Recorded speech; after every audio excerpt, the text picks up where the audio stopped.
Olá, pessoas da internet, tudo bem com vocês? Eu me chamo Danilo e você está aqui no Gravina TV. Hoje vamos a mais um react do Semideus, porque eu gosto dos vídeos dele. Redes sociais aqui embaixo, galera, para caso vocês queiram me seguir em alguma delas. E sem muita enrolação, vamos à nossa vinhetinha, né?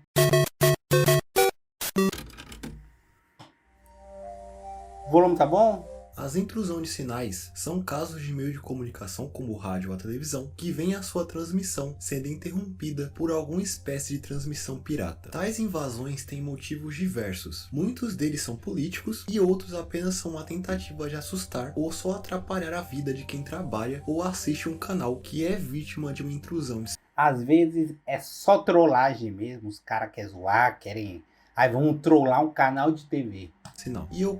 Hoje em dia eu acho que não acontece tanto, mas antigamente tinha bastante, né? Particularmente, acho a possibilidade de você estar assistindo algo na TV e essa coisa simplesmente é mudada para algo completamente diferente, algo bem assustador de certa forma. Porém, os casos de invasão de sinal são bastante raros, principalmente nos dias de hoje, mas ainda assim existem vários casos interessantes o suficiente para fazer um vídeo sobre o tema. Então, tendo isso explicado, vamos conhecer alguns dos maiores casos de intrusão de sinal da história.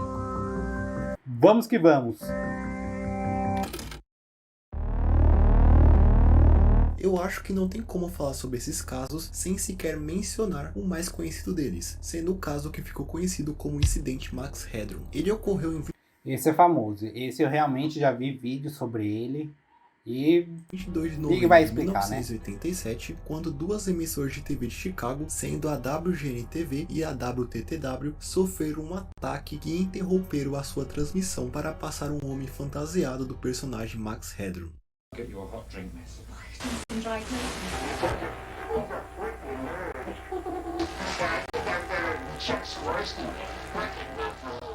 O Max Headroom foi um personagem criado para um filme de televisão britânico lançado em 1985, o qual se passava em um futuro cyberpunk. Ele era uma espécie de inteligência artificial, chamada também de o primeiro apresentador de TV gerado por computador. E apesar dele ter sido um personagem consideravelmente famoso nos seus primeiros anos, inclusive sendo por um momento o garoto propaganda da Coca-Cola, após o incidente Max Headroom, sua imagem nunca mais conseguiu ser desprendida do incidente, mesmo os responsáveis pelo personagem não tendo nenhum envolvimento com o caso. Mas então, o que realmente aconteceu naquele dia?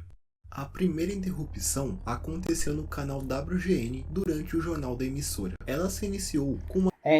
E às vezes é sempre em questão, tipo assim, sempre essas invasões são uns horários bem específicos, tipo, aí foi no jornal, então quer dizer que tinha pico de telespectadores.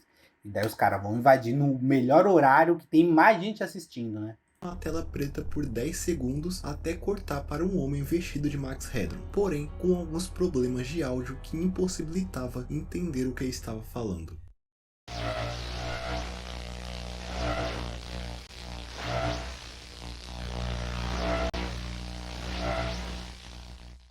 Inclusive, essa primeira interrupção pode ser considerada uma mídia perdida, porque apesar de termos a gravação completa da interrupção, não temos o áudio original disponível. Além disso, provavelmente o vídeo não foi transmitido por completo, então logo se acredita que há mais conteúdo que ninguém além dos responsáveis pelo incidente jamais viu. Essa primeira transmissão durou cerca de 20 segundos até a emissão.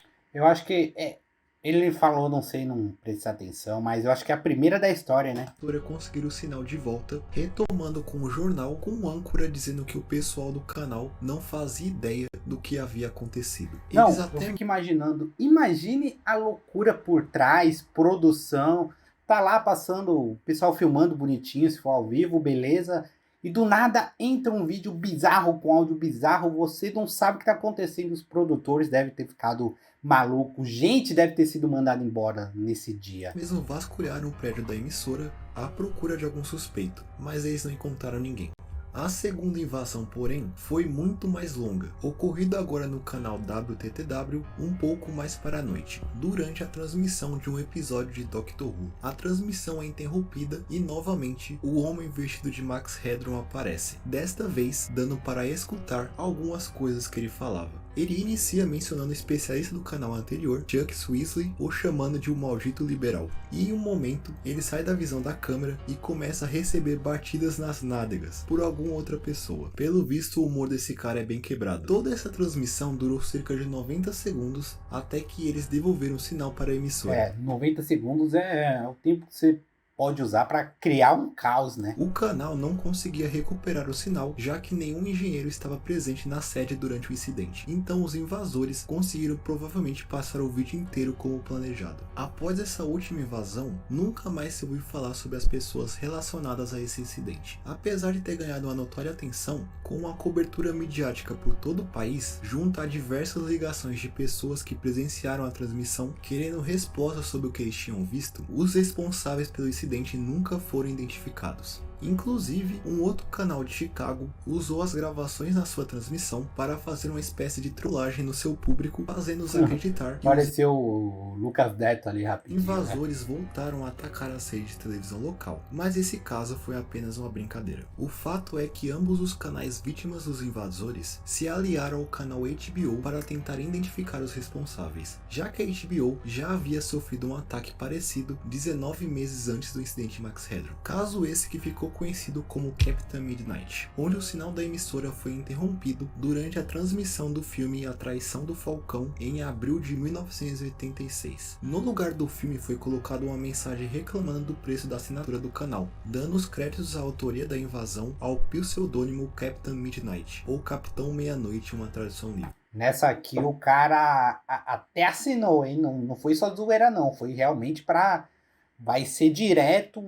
escolhido a dedo e apontou os defeitos ainda. Porém, ao contrário do incidente Max Headroom, o responsável por essa interrupção foi identificado sendo o engenheiro elétrico John R. McDougall, que após ter se identificado, ele foi condenado a 1 ano de prisão e a pagar uma multa. Mas voltando a falar sobre o caso Max Headroom, apesar de não saber ao certo quem foram os responsáveis pelo incidente, existem algumas teorias, como o músico Eric Fournier, que é mais conhecido por ser o idealizador da série de vídeos surreais estrelando a personagem Shai St. John. Se vocês quiserem um react sobre, tem muitos vídeos dela na internet, então a gente pode ver um e eu trago aqui pra vocês. É sensacional, absurdo, bizarro. Não procure imagens dela de madrugada ou à noite, porque, pelo amor de Deus, deixa pra lá, passo. É realmente bizarro, galera. Que ficou de certa forma conhecida nos primeiros anos do YouTube, e eu acho que alguns de vocês já devem ter se deparado com esse seu trabalho em algum momento. A questão é que, comparando os projetos de Fournier com o que é visto... E é legal que o roteiro dela, todo o conceito de criação, tudo que gira em torno dela, daria um ótimo filme, daria uma ótima série. Fica a dica aí pra Netflix ou qualquer outra streaming grande. Seria sensacional um filme ou uma série dela. No incidente, é possível traçar algumas semelhanças estéticas, o que fez com que algumas pessoas na internet apontassem Fournier como um possível suspeito. Além do fato dele ter em torno de 20 anos na época da invasão, e já tendo trabalhos datados dessa época. Porém, muitos duvidam dessa Cara, já era zoeira, com 20 anos já tava criando um caos, hein? essa teoria, pelas evidências seriam tanto quanto duvidosas. Mas infelizmente, isso é algo que o próprio Eric não pode mais responder, já que ele veio a falecer em 2010, aos 42 anos. Porém, outros 2 suspeitos surgiram através de um post no Reddit feito em 2010, onde o usuário relatava a história de 2 irmãos conhecidos dele, os nomeando apenas como J e K. E no post, o usuário apresenta alguns fatos que aproximam os dois ao incidente, como eles tendo o mesmo tipo de humor apresentado na transmissão, além de ambos serem bastante interessados em hacking e em tecnologia no geral, além de aparentarem saber que algo aconteceria nos canais vítimas do ataque naquela noite. Contudo, o usuário ao longo dos anos começou a investigar mais sobre o caso e, através de entrevistas com engenheiros que trabalhavam nos canais na época, eles disseram que, pela forma que a invasão ocorreu, era quase impossível ter sido um ataque externo, já que não bastava apenas conhecimento para executar a invasão, mas sim de um equipamento que era inacessível para um amador na época. Não, todos esses casos de invasão, o cara tem que manjar muito de programação, tudo que gira esse mercado de transmissão para TVs ou qualquer outra coisa. O cara tem que manjar muito pra invadir um canal de TV, nossa, tem que ser absurdo. Fez com que J e K tivessem sido retirados da lista de suspeitos. Não é difícil saber o porquê o incidente Max Headroom foi a maior intrusão de sinal da história. Todo esse caso é carregado de mistério, sendo uma investigação viva até os dias de hoje. Muito legal, né? Mas como eu comentei antes sobre o caso do Capitão Midnight, há vários outros incidentes semelhantes, então vamos comentar mais alguns deles. Um dos mais interessantes ocorreu no sul da Inglaterra em 1977, quando o áudio de um canal de televisão foi trocado por um discurso de uma pessoa que se apresentava como Virlon, o qual era um ser extraterrestre que representava o Comando Galáctico de Ashta. Enviava uma mensagem à humanidade, as convocando a desarmar o mundo inteiro em prol de participar de um despertar futuro e alcançar um estágio superior da evolução. And the beings on other worlds around you. This system that you share and great awakening as the planet passes into the new age of Aquarius. Pode ser verdade? Pode. Pode ser mentira? Também pode. Então, vamos ficar com essa dúvida no ar. Mas é muito bacana, porque é muito bem feito. Realmente, imagina, você tá lá assistindo a Globo, normalmente o SBT, Record, qualquer outro canal aleatório, e do nada entra uma transmissão dessa. Nossa! O mundo tá acabando, galera. É a única coisa que você tem que pensar sobre isso, tá? Os Illuminatis ou qualquer outro grupo vê à tona, não é possível. O áudio durou cerca de 6 minutos até a transmissão voltar ao normal. E assim como no caso do Max Headroom, muitas pessoas que assistiram ao programa ligaram para a emissora exigindo respostas. Além do incidente ter aparecido em diversos jornais ingleses e americanos da época. E apesar de uma investigação ter ocorrido, o autor dessa invasão nunca foi identificado. Esse tal caso é bastante discutido na área da ufologia, tendo inclusive algumas pessoas que realmente acreditam que quem fez essa invasão realmente foi um alien ligado à figura mística de Ashta. Um alien não, mas claramente foi alguém teórico, claramente, olha eu deduzindo aqui já, dando o veredito, é isso. Claramente, alguém que o alien mandou um subordinado fazer. E é famoso, né, essa seita, esse grupo religioso. Eu já ouvi bastante histórias sobre eles na internet. Não sei se tem algum vídeo parecido assim que mostra seitas e coisas da internet. Se alguém souber, coloca aí nos comentários também, porque a gente pode fazer o react aqui, porque eu adoro essas conspirações. Sheran, que é um personagem bastante popular em movimentos espiritualistas, como uma espécie de anjo que vive em um plano superior da existência. Mas é um consenso entre a mídia que todo esse evento foi apenas uma pessoa tentando enganar o público. Então, foi alguém dando uma trollada bonita.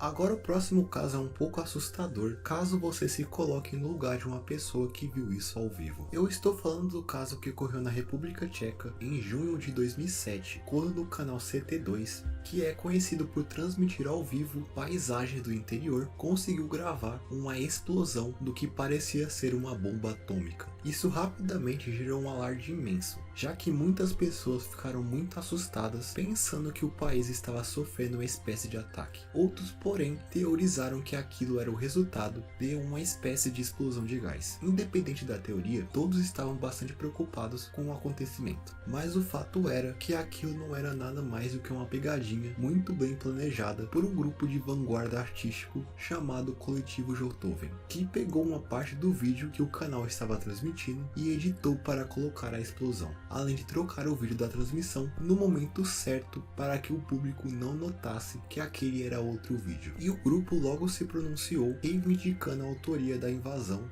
Os caras são bons mesmo, porque é tipo o portfólio dos caras, né?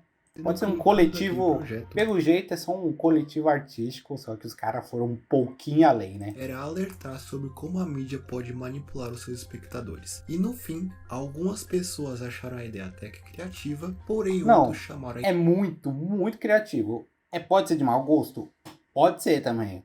Colocar, nossa, olha lá, tá filmando ali, do nada você vê que estourou uma bomba. Meu Deus do céu, que isso?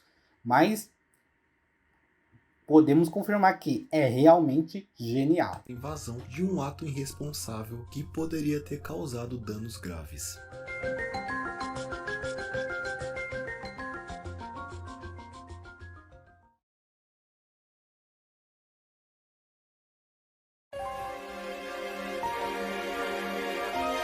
Agora eu gostaria de falar de um caso que incrivelmente tem vários paralelos por aí. E dentre as diversas alternativas que eu poderia ter colocado aqui, eu decidi escolher o que ficou conhecido como Handmaid Incident, ou Incidente do Many Mãos à Obra em português. Many Mãos à Obra é um popular desenho da Disney, e eu acho que você pelo menos já ouviu falar nele. Contudo, eu acho que eu já vi alguma coisinha, sabe? Imagens, passando de relance na existe TV. uma transmissão desse desenho que fez os pais de muitas crianças da Nova Jersey ficarem bastante irritados.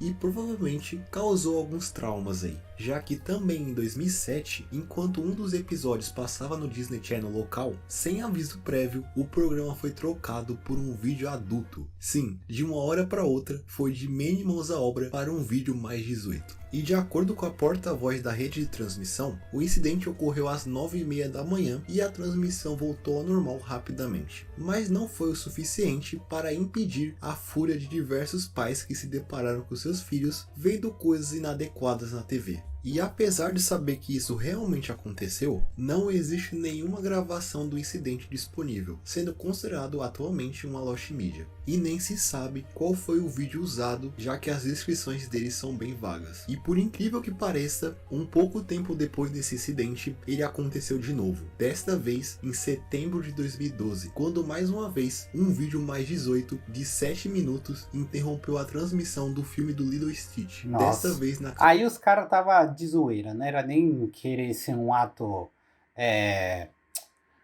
um ato contra o canal de TV, contra o capitalismo, contra a política em geral, não. Aí foi mais pela vou zoar mesmo, zoaram bonito, hein, Carolina pelo do jeito. Norte. Pelo visto, parece que interromper programas da Disney com esse tipo de vídeo é uma coisa. Mas se eu dissesse que existe um caso parecido com estes, porém ao contrário, de certa forma. Já que em 6 de setembro de 1987, o canal da Playboy foi invadido por uma pessoa ligada à igreja cristã que interrompeu a transmissão para colocar no lugar de filmes adultos 2 versículos da Bíblia. Esse caso Então tá bom, né? Aí o cara tá com muito tempo livre mesmo. fez com que o responsável por ele, um funcionário de uma rede de televisão religiosa local chamado Thomas Haney, fosse condenado pela invasão, sendo uma das primeiras prisões por intrusão de sinal após a mudança na lei americana, influenciada pelo incidente Max Headroom e o do Captain Midnight. E assim como o caso do Manny, não existe nenhuma gravação disponível desse incidente.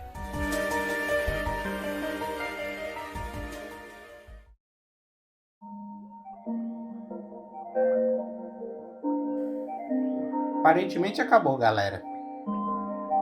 E é isso, esses foram os casos de intrusão de sinal que eu decidi trazer aqui para esse vídeo. O que acharam deles? Deixa aí embaixo nos comentários, além de deixar um like e se inscrever no canal antes de ir. E como sempre, Adorei. eu espero todos vocês em um próximo vídeo. Até mais! Pode mandar mais, que gostei, hein? E é isso, galera. Este foi o vídeo desta semana. Adorei. Se você tiver mais conteúdo assim, pode mandar, porque a gente faz react aqui do jeito que a galera gosta. Minhas redes sociais aqui, galera, para caso vocês queiram conversar comigo. E muito obrigado. A gente se vê semana que vem com o próximo vídeo deste humilde e pequeno canalzinho. Valeu demais, galera!